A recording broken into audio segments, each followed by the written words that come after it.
Lição número 61 do livro de exercícios de um curso em milagres. Comentários de Ken Wapnick. Eu sou a luz do mundo. O título da lição foi retirado dos evangelhos, especificamente onde Jesus diz aos seus discípulos: Vós sois a luz do mundo. Em Mateus, capítulo 5, versículo 14. Aqui, como em muitos outros trechos no curso em milagres, vemos como Jesus pega uma ideia do cristianismo tradicional e dá a ela uma interpretação completamente diferente. A compreensão do Evangelho era a de que a função dos discípulos era trazer luz ao mundo, literalmente ao mundo físico. É fácil para os estudantes do curso em milagres, que não estão cientes do seu ensinamento subjacente, confundirem essa exortação do Evangelho como aquilo que Jesus está dizendo nessa lição. Ele não está dizendo que deveríamos trazer luz ao mundo, mas que não há mundo. Dizendo que somos a luz do mundo, ele se refere à luz de Cristo brilhando em nossas mentes. Pelo fato da mente do Filho de Deus ser um tema subsidiário nessas lições, embora um continuamente recorrente, essa luz é compartilhada pela filiação como um todo. Não somos solicitados a sermos pessoas espiritualmente especiais que carregam a luz porque Jesus a deu a nós e então nos incumbiu da função de espalhá-la para as multidões.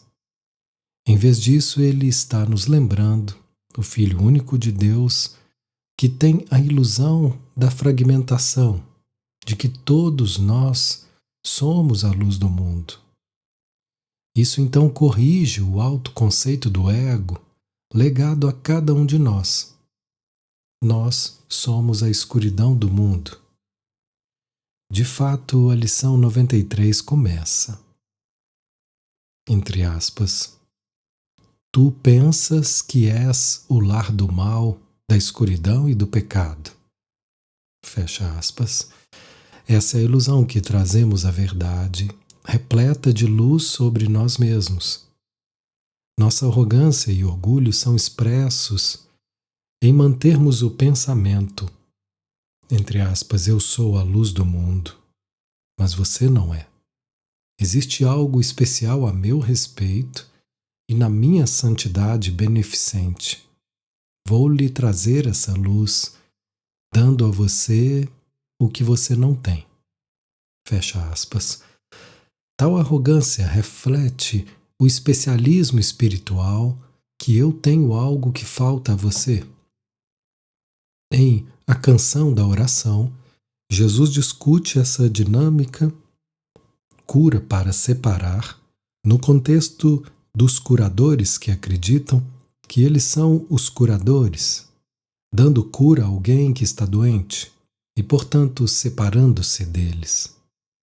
A seguinte passagem se aplica também ao que podemos chamar de carregar a luz para separar. Alguém sabe mais, foi mais treinado, ou talvez seja mais talentoso e sábio. Assim sendo, pode propiciar a cura de alguém que está abaixo dele e merece a sua condescendência. Como isso pode ser assim? A cura verdadeira não pode vir da desigualdade assumida e depois aceita como verdade, usada para ajudar a restaurar os feridos e acalmar a mente que sofre da agonia da dúvida. Tu não fazes de ti mesmo o portador da dádiva especial que traz a cura. Apenas reconheces a tua unicidade com aquele que pede ajuda. Pois nessa unicidade o seu senso de estar separado é desfeito, e é isso o que o faz doente. Não há sentido em dar um remédio à parte do lugar onde está a fonte da doença, pois assim ela jamais pode ser verdadeiramente curada. Comentário: a escuridão que precisa de cura, não importando a sua forma, reside na mente que acredita na separação. A luz que cura também reside na mente, e cada um de nós é portador de ambas, a escuridão da culpa e a luz da expiação. Escolher a luz é curar a nós mesmos e ao mundo, pois a luz de Cristo brilha no Filho de Deus como um, havendo apenas uma luz. Acreditar em qualquer outra coisa é o especialismo do ego em funcionamento. Sua ilusão reside não apenas na separação, mas também no que o especialismo encobre, a crença em que eu sou realmente a escuridão do mundo. Portanto, no livro de exercícios, assim como no resto do curso em milagres, somos ensinados que nossa função é lembrar a nós mesmos que somos a luz do mundo, tendo feito a escolha contra a escuridão do ego. Nossa aceitação desse fato sobre a expiação serve como um lembrete para todos os outros que fazem a mesma escolha que temos. Jesus, portanto, começa a lição contrastando a luz da nossa verdadeira identidade com o ser sombrio de arrogância e ilusão do ego. Citação: quem é a luz do mundo senão o Filho de Deus? Essa então é apenas uma declaração da verdade sobre ti mesmo. É o oposto de uma declaração de orgulho, de arrogância ou de auto-engano. Não descreve o conceito de ti mesmo que tens feito. Não se refere a nenhuma das características com as quais dotaste teus ídolos. Refere-se a ti tal como foste criado por Deus. Simplesmente declara a verdade. Comentário: depois, no livro de exercícios, o tema de que somos como Deus nos criou se torna central, como já mencionei. No entanto, aqui, mais uma vez, Jesus nos mostra o outro lado.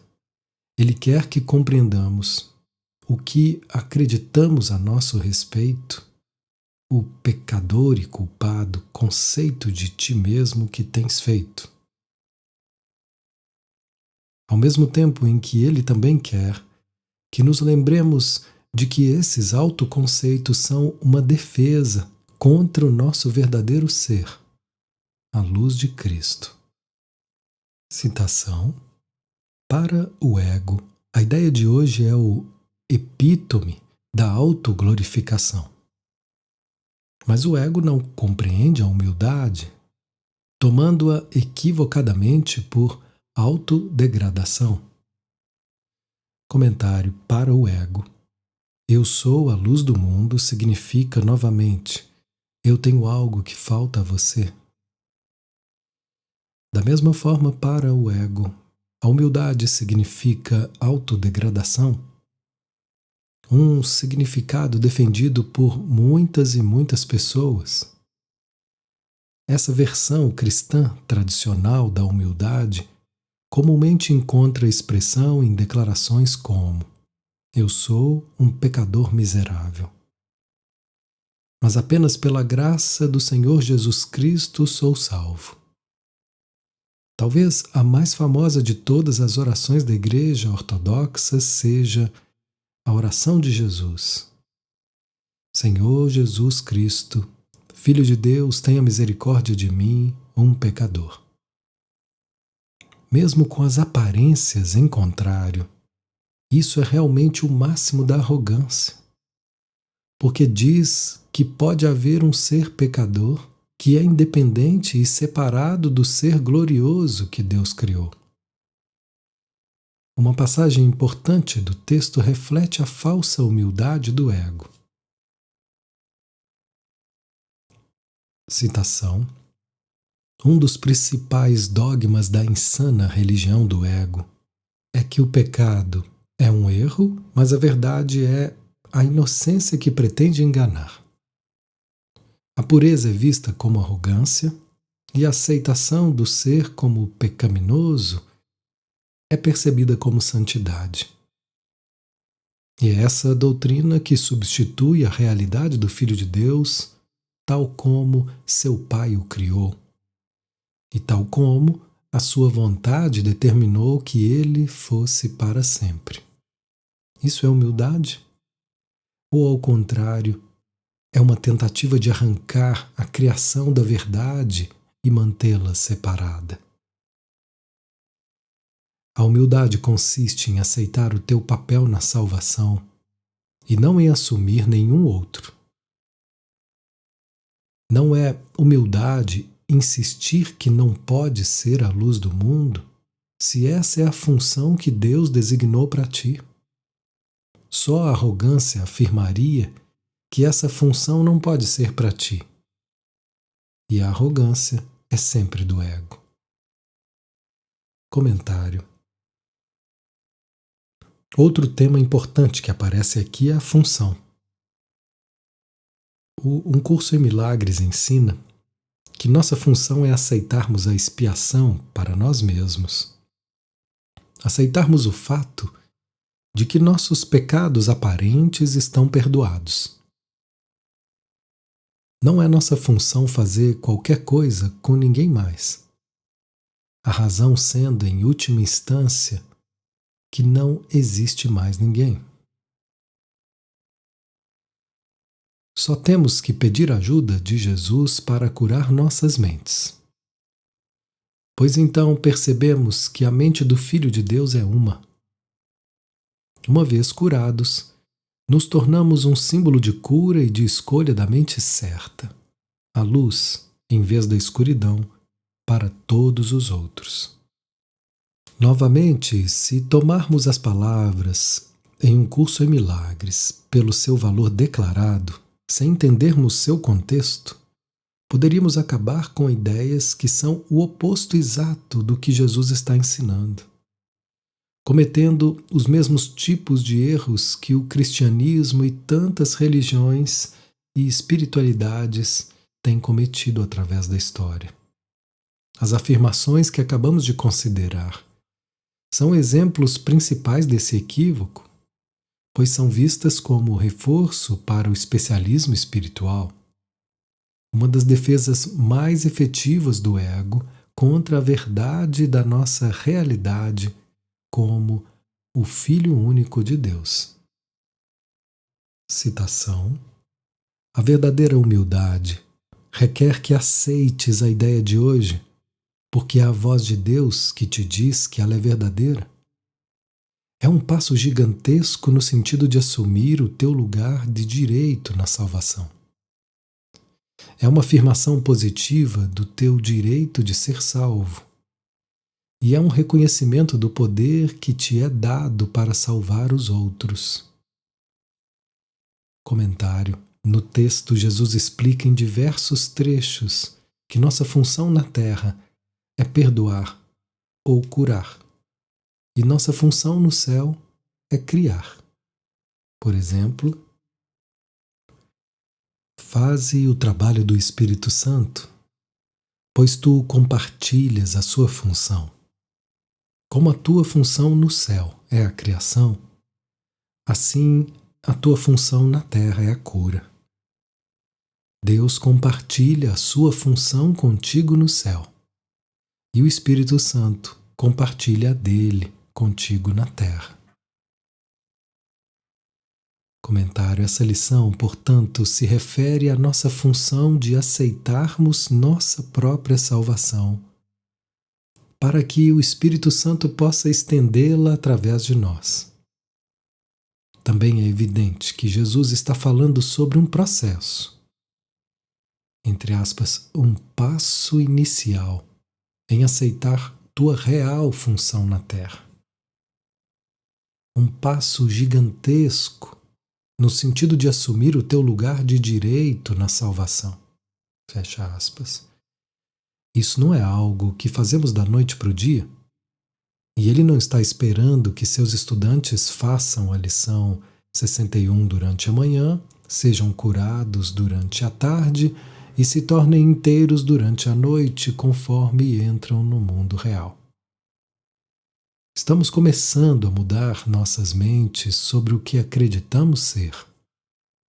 Devemos retornar de novo e de novo a esse tema importante do processo. Citação: Tu vais querer pensar sobre essa ideia com a maior frequência possível hoje. É a resposta perfeita para todas as ilusões e, portanto, para toda a tentação. Ela traz a verdade, todas as imagens que tem feito de ti mesmo e te ajuda a ir em paz, aliviado da tua carga e certo do teu propósito. Comentário: essa é uma referência inequívoca ao tema de trazer a escuridão à luz, ou a ilusão à verdade. Como já discutimos, Jesus não está dizendo que deveríamos usar esses pensamentos do livro de exercícios como afirmações para encobrirmos ou silenciarmos nossas percepções equivocadas sobre nós mesmos. Ele está nos pedindo, em vez disso, para olharmos para as nossas percepções equivocadas, percebendo nossos terríveis autoconceitos e imagens. Olhar para eles com Jesus constitui trazê-los à sua verdade, o que não podemos fazer se não soubermos que estão lá. Novamente, nada no livro de exercícios jamais deveria ser visto como análogo às afirmações que nos pedem para afundar o sistema de pensamento do ego. Isso corrige a ênfase predominante em afirmações na nova era, que são o exemplo de usar a verdade como uma cobertura para a ilusão. Ao fazer isso através de todo o livro de exercícios, Jesus nos dá o outro lado. Além de enfatizar nossas crenças da mente errada sobre nós mesmos, ele também enfatiza a verdade sobre nós mesmos. Não que devemos encobrir a ilusão com a verdade, mas que estejamos conscientes de que temos uma escolha. Já mostramos muitas vezes a importância que o curso em milagres deposita no poder de escolha de nossas mentes. No entanto, não podemos fazer uma escolha significativa se não soubermos entre o que estamos escolhendo. É por isso que Jesus estabelece para nós, em termos nada incertos, que temos uma mente errada, a voz do ego que mente, e uma mente certa, a voz do Espírito Santo que fala a verdade. Citação: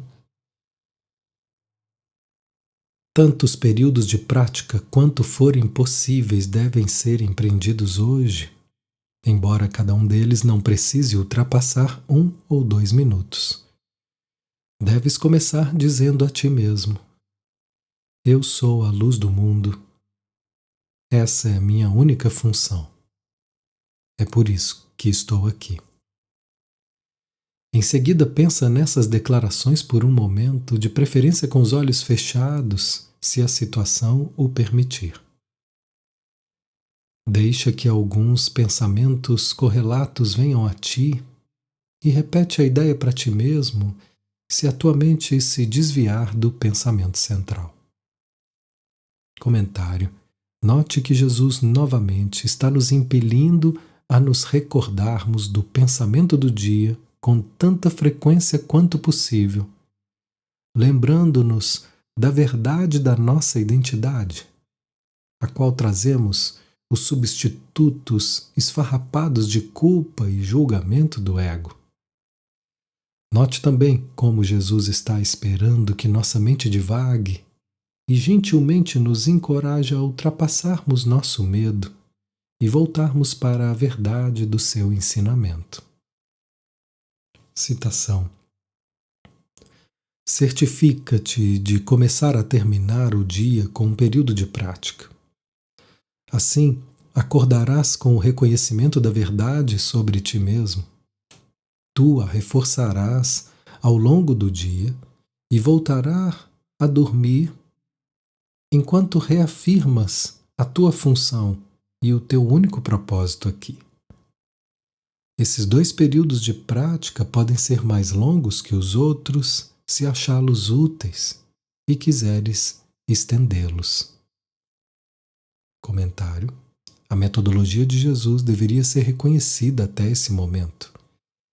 Ele quer que nos lembremos continuamente da verdade sobre nós mesmos, para que possamos ter um modo contínuo com o qual avaliar as ilusões do ego. Ele também nos permite a liberdade de fazermos mais do que ele pede, se nos sentimos confortáveis. Citação: a ideia de hoje vai muito além das perspectivas mesquinhas do ego sobre o que és e qual é o seu propósito. Como um portador da salvação, isso é obviamente necessário. Esse é o primeiro de vários passos gigantescos que daremos nas próximas semanas. Tenta começar a construir hoje um alicerce firme para esses avanços. Comentário: Jesus agora nos mostra que ele sabe sobre nossa escolha pelo ego. Entre aspas, as perspectivas mesquinhas do ego sobre o que és. Então, não há necessidade de negar isso. Além disso, é por causa dessa escolha contra o nosso ser que é necessário tempo para sentirmos menos e menos confiança no sistema de pensamento mesquinho de culpa e medo do ego. Mais uma vez, as palavras de Jesus refletem o processo de escolhermos contra nossa resistência a favor da verdade. Essas lições, portanto, se tornam os alicerces sobre os quais vamos construir um conceito totalmente novo sobre nós mesmos. Um passo gentil de cada vez. Citação: tu és a luz do mundo. Deus construiu o seu plano para a salvação do seu Filho sobre ti. Comentário: finalmente Jesus nos encoraja a termos fé em seu processo de perdão, enquanto nos lembra do nosso propósito e o quanto essas primeiras lições são importantes para atingirmos nosso objetivo. Lembrar-nos da luz que é nossa identidade, trazida a nós por nos esquecermos da escuridão, do substituto esfarrapado do ser separado e dirigido pela culpa do ego. Ken Wapnick.